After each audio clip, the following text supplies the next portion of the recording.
I spotted a stunner at the bar who had long legs and a tiny waist. I couldn't take my eyes off her. Back in the private booth, I stared at her gorgeous face, feeling a little nervous. So, hey, do you want to try a little something to relax? I've got the good stuff right here. Her expression shifted slightly. You're holding. I nodded enthusiastically. Absolutely. Do you prefer something with a heavy kick or something a bit milder? She took a deep breath. The stronger, the better. I happily agreed and turned to leave the booth. 5 minutes later, I burst back in, excitedly clutching my prized bottle of 82 Lafite. The next second, the cold gun barrel was pressed against my forehead. She stared at me with a dark expression. Suspected drug possession. Caught red-handed. Anything you want to say for yourself. I clutched the wine to my chest, completely dumbfounded. I subconsciously stammered out, cheers. The booth instantly fell into a dead silence. I stared at the gun, and she stared at the wine in my arms. We both gritted our teeth in unison. After a full 10 seconds,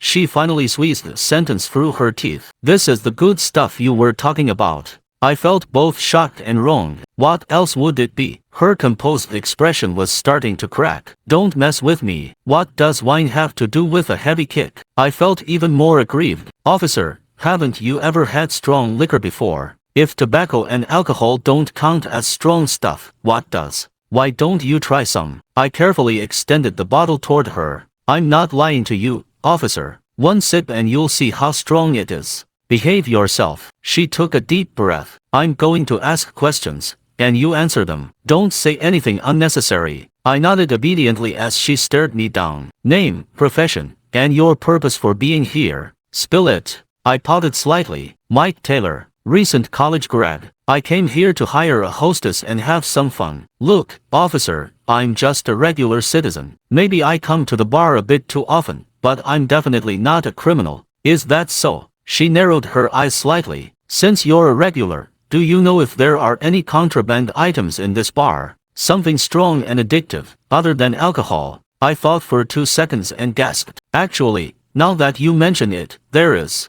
Outside the booth, the noise was deafening, vibrating the floorboards. I led her through the crowd, walking carefully toward the back. Where are we going? She asked in a muffled voice, her gun still pressed against my lower back. You'd better not be playing any tricks. I wouldn't dare, I said with a grimace, the sensation on my back all too real. Officer, could you stop poking me with that? I'm terrified it might go off. She scoffed lightly. Behave yourself and it won't. I shut my mouth and continued leading the way. We navigated around the dance floor and walked to the very back, stopping in front of a black door around the corner. This is it. Her expression darkened, and she motioned for me to go ahead. Open it. Just as I reached out, she suddenly spoke up. Wait. She exhaled and relaxed her grip on the gun slightly. Forget it. Come stand next to me. Since you're acting as an informant, I'll try to protect you if anything happens. I scratched my head. I don't think it's that dangerous. Her tone was firm. People who run this kind of business are ruthless.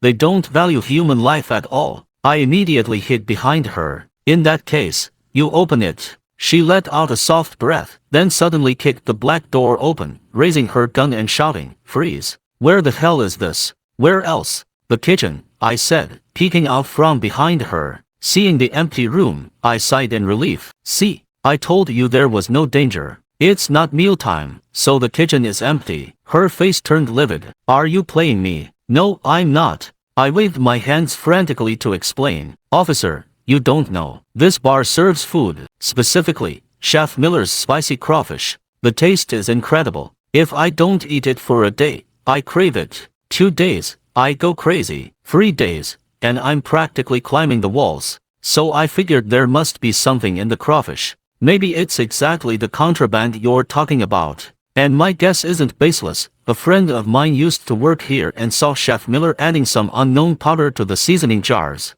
After explaining, I glanced at her face and noticed she looked a little green. Officer, don't tell me you've ordered their crawfish too. I ordered yours. She cut herself off and squeezed her eyes shut. When she opened them again, the air around her felt freezing. Fine, find it. I want to see exactly what kind of contraband is here. I immediately rubbed my hands together and casually licked open the food freezer next to me. The next second, my gaze froze completely. What? Did you find your precious contraband? She scoffed, her tone dripping with sarcasm. Tell me, what kind of harmful additive is inside? My hand trembled, and the freezer lid slammed down against the side, revealing the twisted human face inside. No additives, I stammered. But there is a body. 20 minutes later, the dim bar was lit up by police lights. I sat in the booth, my hands still shaking uncontrollably. Are you okay? Mia Evans pushed the door open, pursing her lips when she saw my state. I'm sorry, I didn't expect something like this to happen. I waved my hand weakly. Mia stepped closer and placed something in front of me. It was hot cocoa and a sandwich.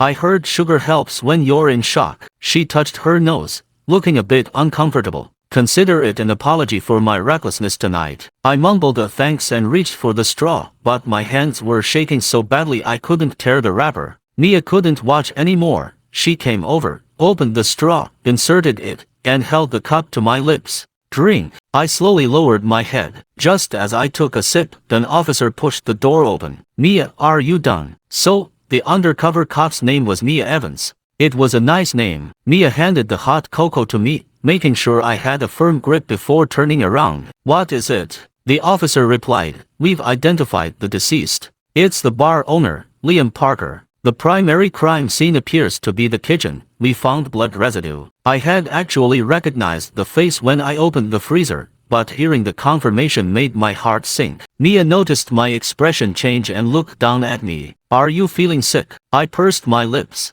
No, it's just. I knew Liam pretty well. Mia patted my shoulder in consolation, but the other officer suddenly spoke up. Mr. Taylor, can you be more specific? How well did you know the owner? Mia frowned. What are you getting at? The officer pulled out an evidence bag containing a red string bracelet. We found this on the victim. The bar staff said the last time they saw a bracelet like this, it was on you. Mr. Taylor, can you explain why your property was found on the victim? What the hell? Did she steal my stuff? No, wait. I subconsciously touched my wrist and paused. My bracelet was still there. Mia grabbed my wrist to take a closer look. Comparing the two bracelets, the difference was obvious. Your charm is a gold ingot for wealth. Liam's was a peach blossom for love. Mia looked up at me. Is there a story behind these? I examined them closely and confirmed they were from the same place. They're from a temple my family visits. I prayed for wealth. Liam must have been praying for romance.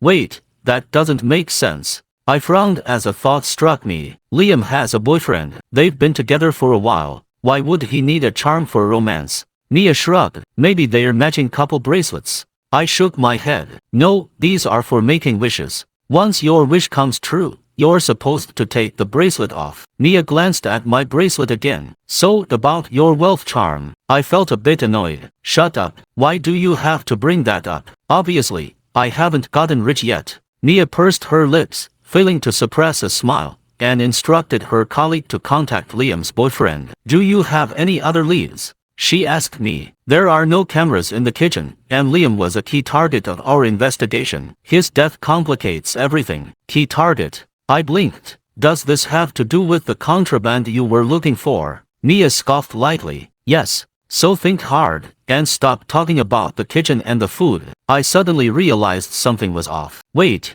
As far as I know, Liam was a massive germaphobe. Mia paused.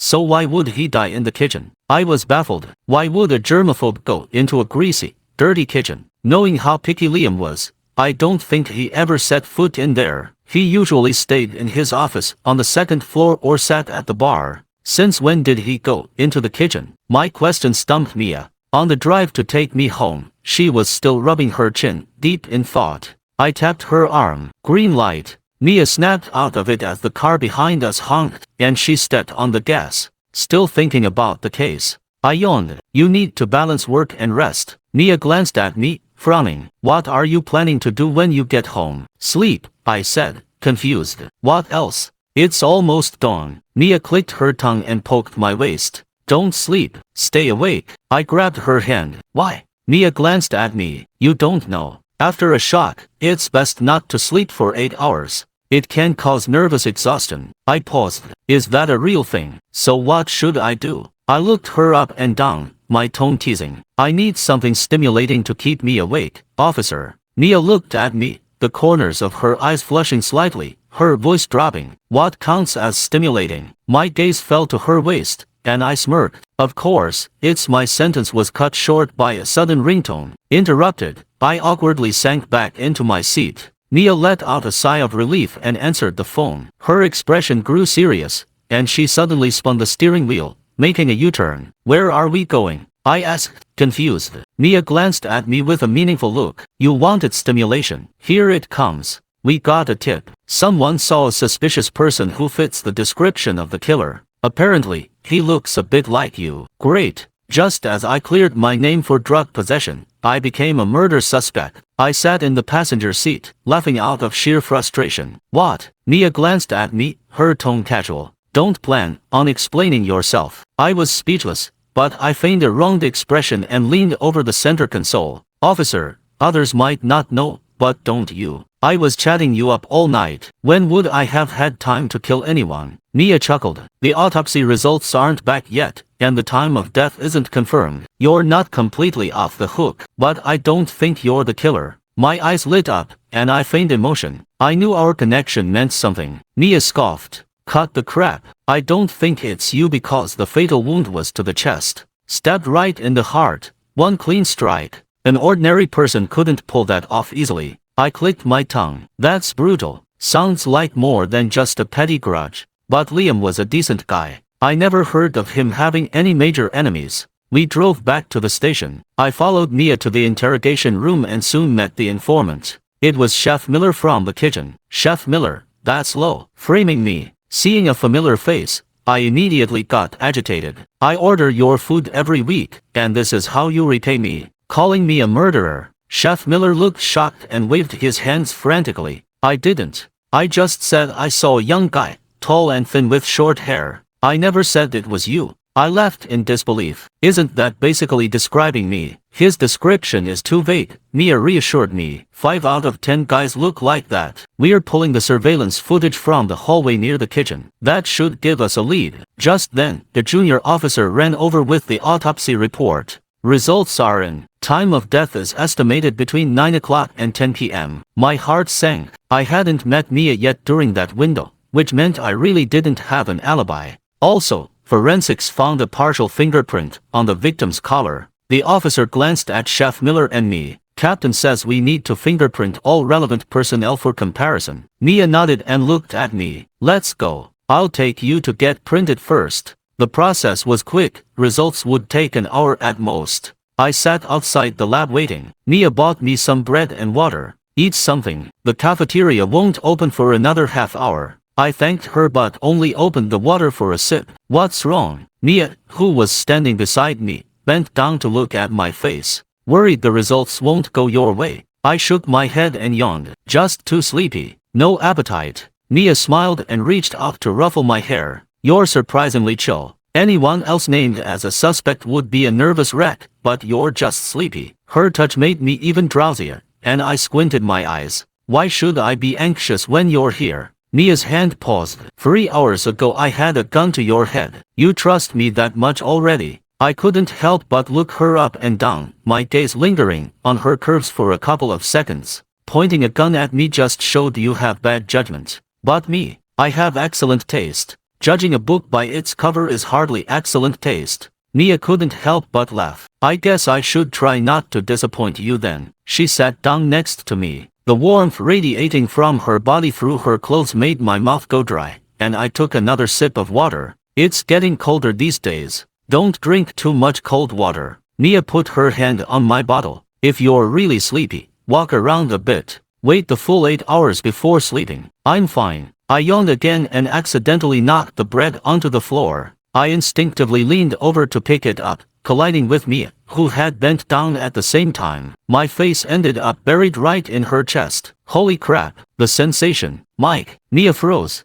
then quickly pulled me away. Watch where you're going. I was dazed. That was really comfortable. Did you do that on purpose? Mia stopped mid-sentence. She looked at my face, seemingly flustered. Stop staring at me. Why are your ears so red? It's freezing out. Isn't it normal for ears to be red? Hold still. Nia stood in front of me, pressing a cold towel to my forehead. And keep your eyes where they belong, she gritted out. I'm just looking straight ahead. I protested innocently. Mia took a deep breath. I could see the curve of her neck and shoulders clearly. Wow, Officer Evans had an amazing body. I swallowed hard. Mike. Mia gritted her teeth and suddenly shoved her ice-cold fingers down the back of my neck. Holy sh. I jumped up in shock. The top of my head slammed right into her chin with a dull thud. We both ended up squatting in the hallway, me clutching my head and Mia clutching her chin in pain. Officer Evans, the results are. What are you two doing? The lab door opened, and a technician in a white coat walked out, startled by our posture. Is this some new takedown technique? He asked cautiously. The voice sounded familiar. Fighting the headache, I looked up and froze when I saw the technician's face. It was Luke Smith, my college classmate. Luke looked just as surprised to see me. Mike, what are you doing here? Wait. He looked from me to Mia, who looked miserable, and his expression turned serious. Did you get in trouble? Confession leads to leniency, you know. I waved him off. Tell us the results first. Did the fingerprints match? It wasn't me, right? Luke shook his head. No. I sighed in relief. Before I could gloat to Mia, Luke continued. To be precise, none of the fingerprints you sent matched. Mia ignored the pain in her chin and frowned. Are you sure? Luke nodded. I may be an intern, but I don't make mistakes on basic fingerprint comparisons. Mia's frown deepened. She patted my head. Wait here. I need to report this. I clutched my head. Hey, I'm still in pain here. Mia smiled, took my wrist, and pressed my hand against her chin. We're even. The skin on her chin was soft, and my fingers curled involuntarily. My fingertips brushed the corner of her lips, a fleeting warmth. Earth to Mike. Luke was waving his hand in front of my face. She's long gone. I snapped back to reality, feeling a bit embarrassed. I coughed to change the subject. Not bad, Luke. Interning at the city police department. Luke waved it off. No way. I'm just an outsourced intern for the forensics center. He looked curious. So, what kind of big case is this? Mentioning the case sparked my gossip instinct. I put my arm around his shoulder. Remember that bar where you used to work part-time? The owner died. Luke looked shocked. Liam, he was a nice guy. How did he die? I sighed. Yeah, died in the kitchen, of all places. No cameras there, so finding the killer is like looking for a needle in a haystack. Luke thought for a moment. Come to think of it, the last time I worked there over the summer, I saw Liam fighting with his boyfriend. It sounded like someone cheated. It was a nasty fight. His boyfriend even made some threats. The mention of the boyfriend reminded me of the peach blossom bracelet on Liam's wrist. Maybe they broke up, and he got the charm to find someone new. We walked out of the forensics center chatting, only to see Mia walking quickly toward us, looking grim. What's wrong? I felt a sudden wave of unease. What happened? Mia looked at me with sharp eyes. We went through the bar's surveillance footage frame by frame. We found the suspicious person Chef Miller mentioned. His build and clothes look exactly like yours. Mike, I need an explanation. I was confused until they brought me to the office. Seeing the footage on the screen, I was dumbfounded. Jeans, black hoodie, short hair. It looked exactly like me. The camera was in the hallway near the dance floor, about 30 or 40 meters from the kitchen. Plus, the guy was wearing a hat that obscured his face, so you couldn't make out his features. Chef Miller was called in to identify the figure. He pointed at the screen and nodded. Yes, that's him. Around 晚上9点整. I was smoking at the back door after unloading supplies and saw this kid walking toward the kitchen. Mia frowned. Can just anyone walk into the kitchen? Why didn't you stop him? Chef Miller glanced at me. He pointed at my clothes and shrugged. I thought it was Mr. Taylor. He's a regular and knows the boss.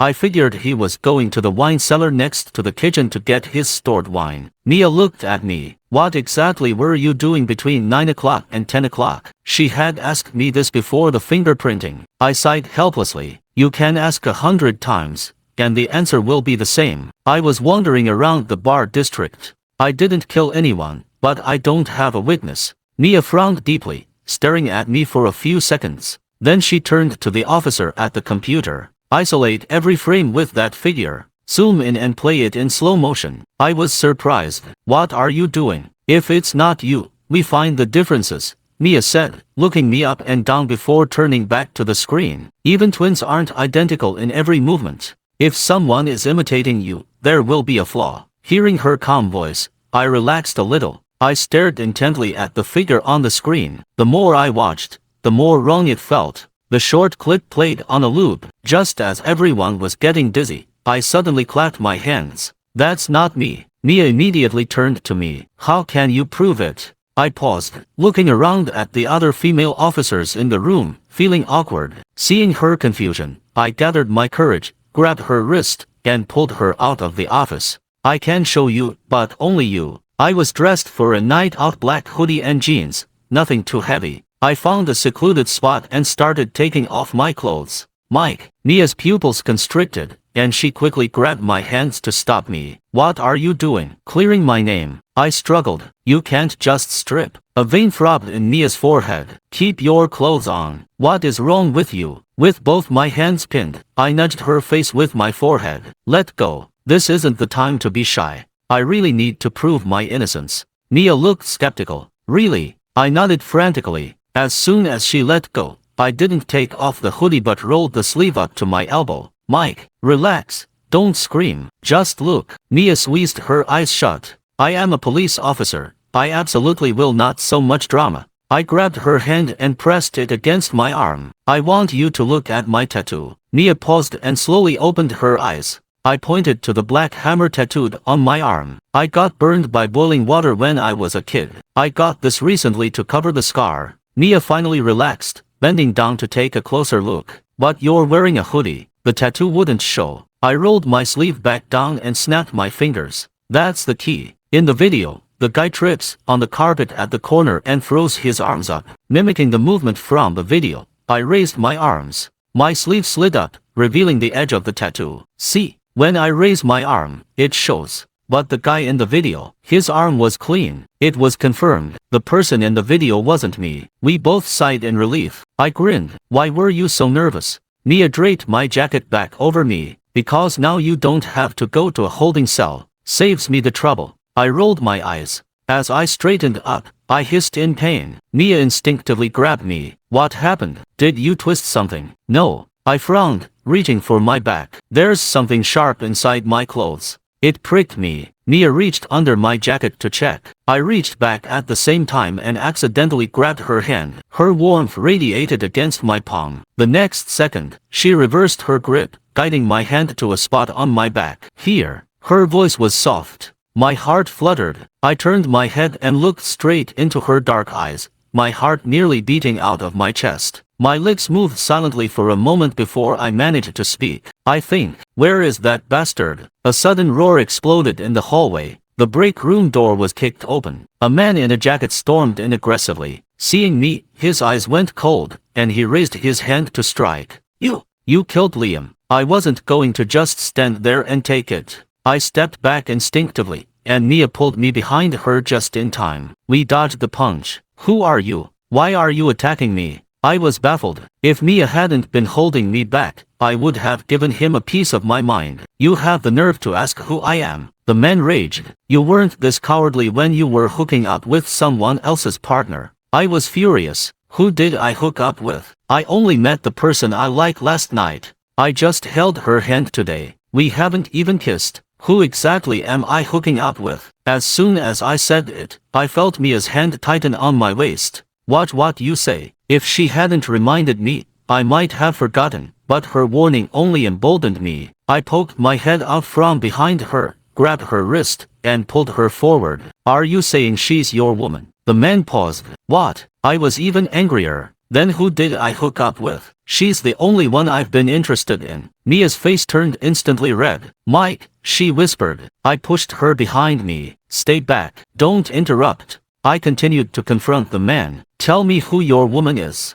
I'll hire a private investigator, find them, and skin that cheating couple alive. Seeing my genuine agitation, the man's tone softened slightly. You don't need to investigate. He's already paid the price. I calmed down. What do you mean? The man straightened his jacket and lowered his eyes. My name is Chris Davis. I'm Liam Parker's boyfriend. Liam, I choked up. After a few seconds, I managed to squeeze out. I'm sorry for your loss. Chris shook his head, his eyes cold. I'm not sad. Liam betrayed me. He cheated on me. He deserved to die. I didn't know what to say, so I looked at Mia. She pulled me to her side before speaking. Mr. Davis, you came in here screaming for blood, acting like you knew the other man was in the station. How did you know? Chris paused and frowned. The bar staff told me. They said the police took in a young guy suspected of the murder. I figured it had to be his lover. Mia narrowed her eyes. Why do you think the lover would kill him? Chris scoffed.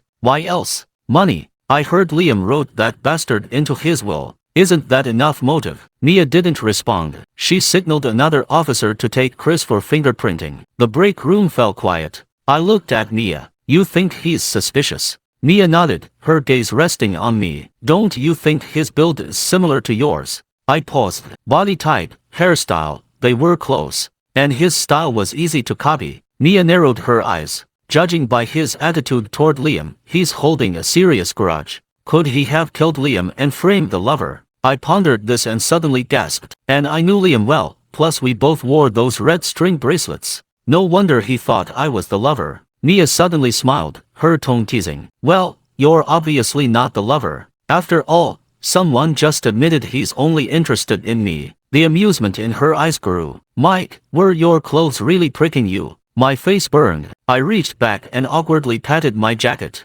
Of course, I insisted stubbornly. If you don't believe me, feel for yourself. There must be a tag or something. Mia raised an eyebrow and actually reached out. Fine. Let me check. My heart raced as her hand approached. Just as she was about to touch my back, I retreated. Okay, I lied. It only pricked me once, not constantly. Mia's hand hovered in midair. She clicked her tongue and slowly withdrew her hand. Fine. I stole a glance at her face. Why did she look disappointed? I thought for a second, then stepped forward, grabbed her hand, and pressed it against my back. Here, go ahead, Mike. Mia's face turned bright red, and she snatched her hand back as if shocked, taking 2 steps back. You really are. I blinked innocently. Didn't you want to touch? I admitted I was wrong, and you were still unhappy. Mia's ears were red enough to bleed. That doesn't mean you can be so direct. I leaned in closer, grinning. So you admit it. You just wanted to touch my back. Mia opened her mouth but couldn't find the words, her face turning redder by the second. Ignoring her embarrassment, I continued to tease her. Since I've been so generous, shouldn't Officer Evans return the favor? What? She managed to ask. My gaze slowly traveled up her body. Before I reached her chest, she gently grabbed my chin. Her fingertips were cool, ears burning. She tried to act tough. Still looking, I glanced down. Looking here is fine too. I waved my hand in front of her waist. Looking up with feigned innocence, I said, I was generous. Won't you reciprocate, officer? So, can I touch? I expected her to blush more, but she actually nodded. Sure, go ahead. I was surprised by her directness, but my hand honestly moved to her waist. Even through the fabric, I could feel her warmth. As she breathed, the contours of her body became more defined. Oh my god, she felt amazing. I was screaming internally but kept a poker face. It's alright. Alright. Mia narrowed her eyes. Why? Have you felt better? I paused and shook my head. No. Mia looked dissatisfied and stepped closer. Why the pause? Thinking about someone else. I laughed and pinched her cheek. No. I'm just enjoying watching you get jealous. Mia choked and looked away quickly. Before I could say more, there were 2 knocks on the door. An officer's voice came through. We have news from the lab. Mia immediately pulled her face away from my hand, blushing. Coming. Since there was work to do, I stopped teasing her. Reluctantly withdrawing my hand, I asked, what news? Mia didn't hide anything. I had everything from the kitchen sent to the lab for testing. You said Liam was a germaphobe. The kitchen is dirty, so he wouldn't go there to eat. That leaves 2 options, finding a person or finding something. If he was looking for someone, he could have called them to a cleaner spot. No need to go to the kitchen. So, I finished her thought. He was looking for something that couldn't leave the kitchen. Mia nodded. But what? The fridge, pots and pans. She pushed the door open and walked out. We need to find out what secret the kitchen is hiding. Did Chef Miller really put something in the food? That would be low. I pondered this as we walked. Mia noticed my distraction and teased. Why so nervous? Did you hide some treasure in the kitchen? I nudged her. What? No. I'm worried about my health. Should I get a checkup? What if there really were drugs in that food? Mia laughed. Do you know how expensive drugs are? A bowl of crawfish is $30. If he added drugs to that, he'd be running a charity. Her sarcasm made sense. I relaxed a bit but gave her a playful shove. If you're going to comfort me, do it properly. Don't be sarcastic. Mia hissed dramatically. You've rubbed the skin off my waist. I scoffed. Doesn't matter if your waist is raw, as long as other parts are wet. Mia's expression went through several changes before she pinched my waist. Walk properly and shut up. In the lab, the technician greeted Mia immediately. There's definitely a problem. It's the seasoning. Mia frowned. The seasoning. All of it. The technician nodded, then shook his head. The open packets are mostly fine. Just some illegal additives, but nothing fatal. But the sealed ones. He pulled out several bags of MSG and salt, pouring them onto a tray. What's inside these isn't just seasoning. I leaned in to look. To the naked eye, it looked just like salt. But Mia's expression changed. She grabbed the report, her face darkening. I knew it. This isn't salt. It's drugs. My heart sank. If the seasoning was spiked, Chef Miller had to know. Mia looked up and signaled the officer. Tell interrogation. Chef Miller is compromised. They interrogated Chef Miller immediately, but he insisted he knew nothing about the drugs, let alone the murder. I was unloading supplies. Chef Miller cried. I worked until past 10. I didn't have time to kill anyone. Mia's face was stormy, then explained the seasoning in the kitchen. Chef Miller argued. I'm not the only one who goes in there. Mr. Taylor goes in too. Regulars like him are always in and out. Maybe these rich guys brought it in to frame me. Watching from outside,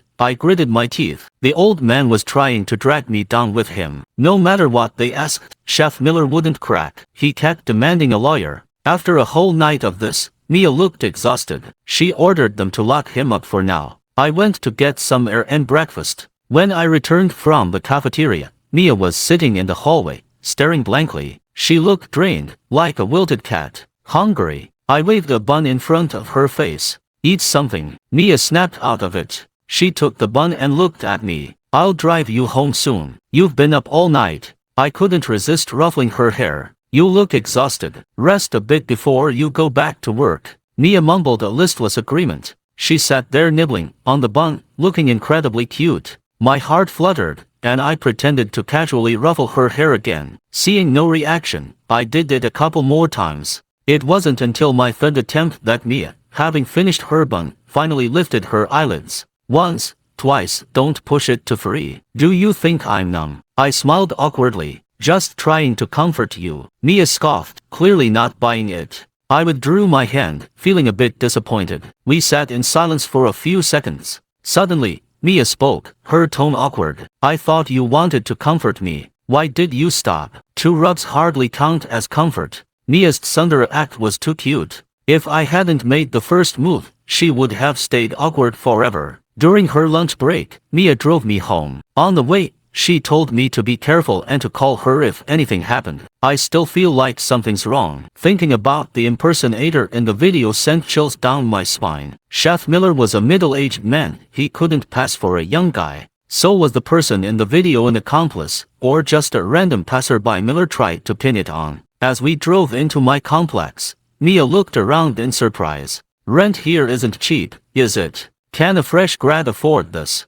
I touched my nose and laughed. Well, my family does all right. They bought me this place before I graduated. Mia sighed. You make me feel like I'm about to be a sugar baby. I blinked, feigning ignorance. Sugar baby? What's that? Never mind. The car stopped downstairs. Mia turned to me and smiled. Didn't you say you judge a book by its cover? I'm pretty confident in my cover. I couldn't help laughing. Are you hitting on me? I'm a good citizen. I have to say no to bad temptations. Mia remained calm. That's fine. We have plenty of time. I'll wear you down eventually. My heart skipped a beat. I looked up and met her gaze. My heartbeat was loud, pounding like a drum. I quickly looked away and whispered, probably won't take that long. Mia laughed, resting her hands on the steering wheel, her eyes sparkling. I looked forward to it. Her gaze made me blush. I tried to push the door open, but it was locked. I turned back to her. Why did you lock the door? Mia stared at me for a long moment, her eyes filled with deep emotion. Finally, she just shook her head and hit the unlock button. Nothing. Go get some rest. I paused for 2 seconds. As she looked down, I reached out and brushed the corner of her lips with my fingertip. Then I shoved the door open and ran out. I'm going in. I didn't dare look at her eyes. I waved. Thanks for the ride, Officer Evans. Without waiting for a response, I jogged up the stairs. My phone buzzed. It was a message from Mia. Her tone was feisty but a little pouting. 星号 Mike, why did you run away after flirting? 星号 I grinned like an idiot. Before I could reply, my phone rang. It was Luke. I suddenly remembered we had plans for dinner. I picked up quickly. Mike, what are we eating tonight? Luke asked. I checked the time. I could nap first. Let's go to that hot pot place near the university. Sounds good. See you tonight. I hung up, texted Mia back with some sweet words and my plans, then showered and went to sleep. At 7 p.m., I arrived at the restaurant.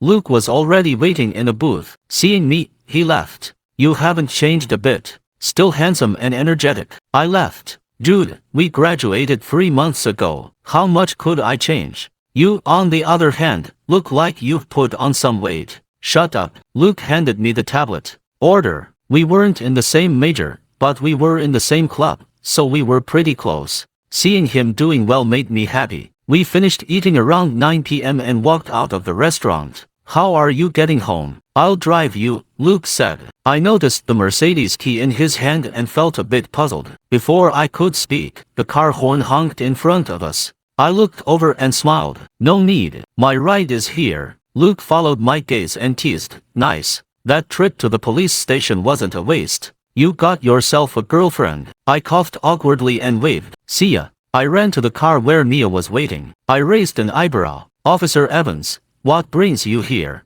Am I a suspect again? Mia looked at me, teasing. No, I'm here to collect a debt. What debt? I played dumb. Mia stepped closer, her finger brushing my jawline. A debt of affection. I laughed. You really hold a grudge. Mia smiled, but before she could speak, her phone rang. She glanced at it, and her expression instantly changed. It was the station. As she listened, the smile vanished from her eyes. She hung up and looked at me. Something happened. Liam's boyfriend, Chris Davis, is dead. I was shocked. How? Get in the car, Mia said. We fingerprinted him this morning, but he claimed he had urgent business involving money. We had to let him go until the results came back. The results came back this afternoon, no match. But we couldn't reach him. His assistant just called it in. Found him dead at home. Cause of death? I asked. Mia glanced at me. Preliminary assessment is suicide by poison. Suicide? I was stunned. He wanted to beat me up this morning. Why would he kill himself? Mia looked grim. CSU didn't find any signs of forced entry. The last person to enter his house was the assistant who called it in. With a murder case on our hands,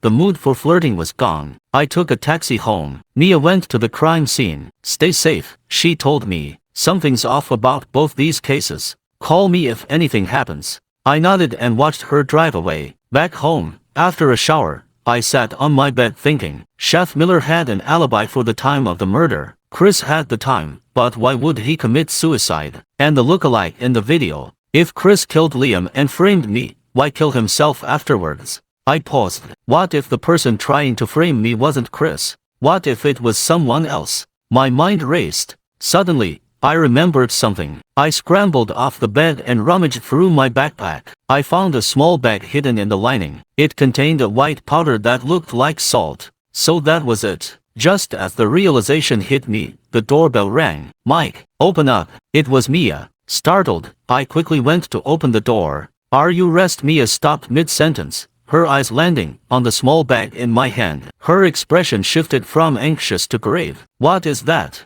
I quickly put the bag on the table. It's not mine. Someone planted it in my bag. Mia didn't say anything. She closed the door, her face shadowed and unreadable. Really? You can search my place. There's nothing else. I explained frantically. Mia looked at me for a long moment before sighing. I know. Relax. I'm about to be labeled a drug dealer. How can I relax? I grumbled. Why are you here, anyway? We found the source of the poison at Chris's house, Mia said. It was in a milk tea he ordered. There was a needle hole in the seal. It wasn't suicide. He was murdered. My heart sank. I had suspected it, but hearing the confirmation was tough. People connected to this case were dropping like flies. I called you, but you didn't answer. I was worried you might be in danger, so I came over, Mia explained. I checked my phone. Sorry, battery died. Mia looked at me. As long as you're safe. Now, tell me about the bag. I looked at the bag. Can you tell what it is?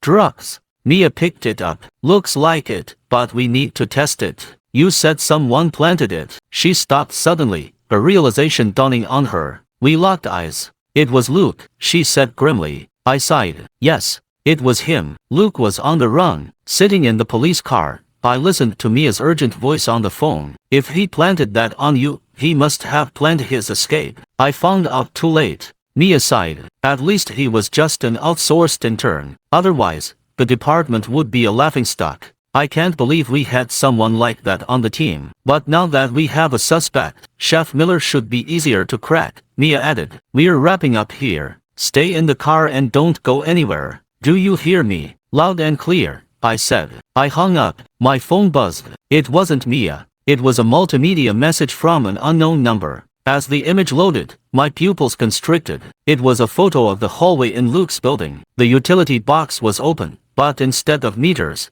it was packed with sticks of dynamite. 星号 guess how many cops 10 pounds of explosives can kill. Don't try anything. I'm watching you. Get out of the car and come to the parcel lockers. 星号 I took a deep breath and tapped a rhythm on the car door. Then I opened it and told Officer Jones, who was guarding me, I need to use the restroom. Officer Jones nodded. Don't go far. I forced a smile. I knew the parcel lockers at Luke's complex were in a secluded corner. It was a cold, rainy night, and the complex was deserted. Holding an umbrella, I walked toward the lockers, piecing together the events in my mind. Luke must have discovered or joined Chef Miller's drug operation when he worked at the bar. That's how he made his money. It explained everything. In college, Luke was broke and on financial aid. Now he was driving a Mercedes. Mia said drug trafficking was highly profitable. It supported his lifestyle. Then came Liam's death. Liam probably found out about Luke and Chef Miller. He was killed when they caught him looking for evidence.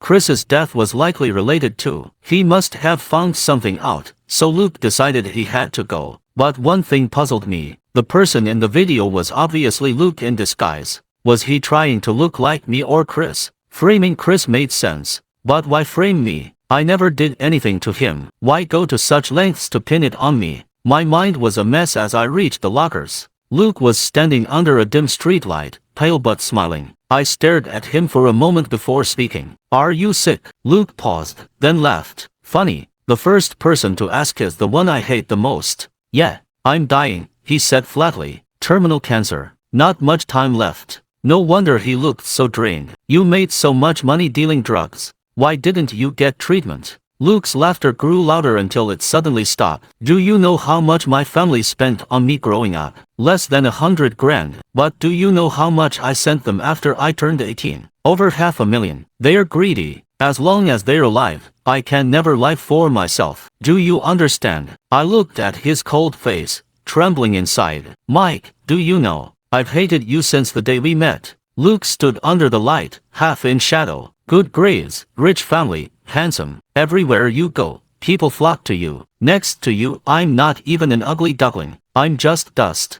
Invisible. I tried to catch up, but no matter how much money I made or how hard I worked, you were always ahead. Luke smiled bitterly. I wanted a shortcut. So I hooked up with Liam. I was willing to be his dog if it got me what I wanted. But then I saw you at the bar. A bottle of wine you opened casually in college. I slept with Liam dozens of times over 6 months, and he still wouldn't buy it for me. Your starting line is too far ahead. I can never catch up. I opened my mouth but didn't know what to say. Comfort him. Then I found out about the drugs in the kitchen. I knew it was money, and money was what I needed most. Luke took a deep breath, his expression twisting. Things were getting better. I was making money. Then came the diagnosis. Terminal liver cancer. Do you know what I thought when I got the news? I wanted to kill my parents, my brother, Liam, and you. In the dim light, Luke's face looked hideous. So when Liam found out about the drugs, I made a plan. I'd kill him and take you down with him. Even if you didn't die, I'd drag you off your pedestal. My breath hitched. So you impersonated me on camera and had Chef Miller describe a suspect who looked like me just to frame me. Luke sneered. Yes.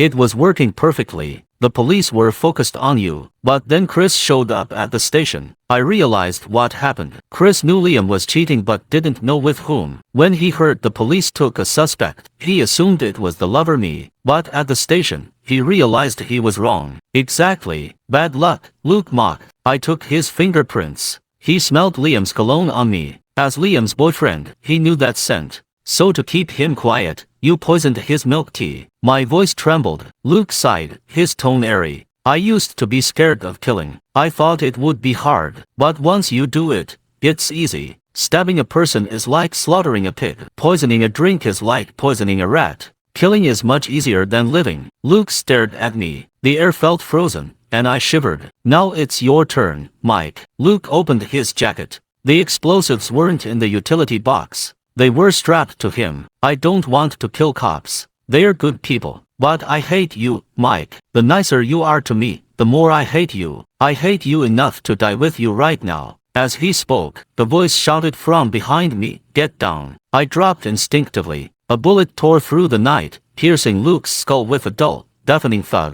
The hideous expression on Luke's face froze as blood streamed down, covering his eyes. As he fell, I lunged forward and caught his heavy body. Mike. Mia ran toward me, screaming, "Let go. He has explosives."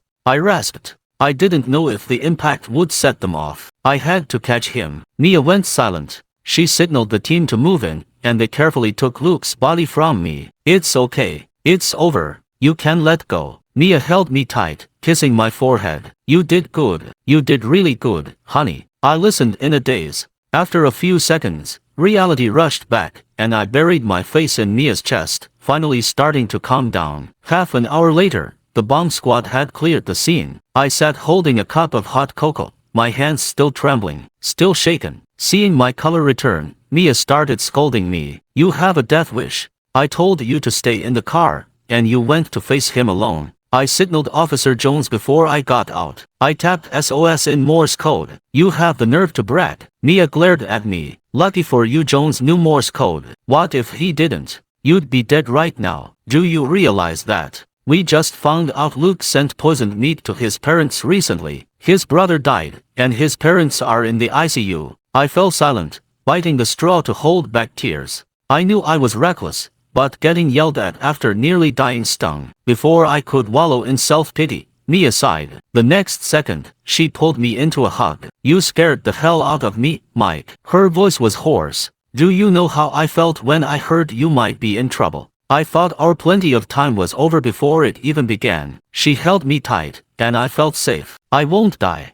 I haven't won you over yet." As soon as the words left my mouth, Mia looked up and kissed me. I was stunned. "What are you doing? Stop chasing." "Okay." Her gaze was direct and passionate. "I want to make this official. I need to know your mind so I can stop worrying." All my fear and grievance vanished. I looked into her eyes. I could see my reflection clearly in them. "Don't regret this," I whispered. "I'm stubborn. Once I hold on, I don't let go." "I won't." Mia stared at me, the fire in her eyes. "Even if you didn't chase me, I would have found a way to get close to you." "Mike, this was never a one-way street." I listened, stunned, then smiled and kissed her. Maybe Luke was right. Living is 100 times harder than dying or killing. But I'll choose the hard path every time. Because with Mia by my side, the view is worth it.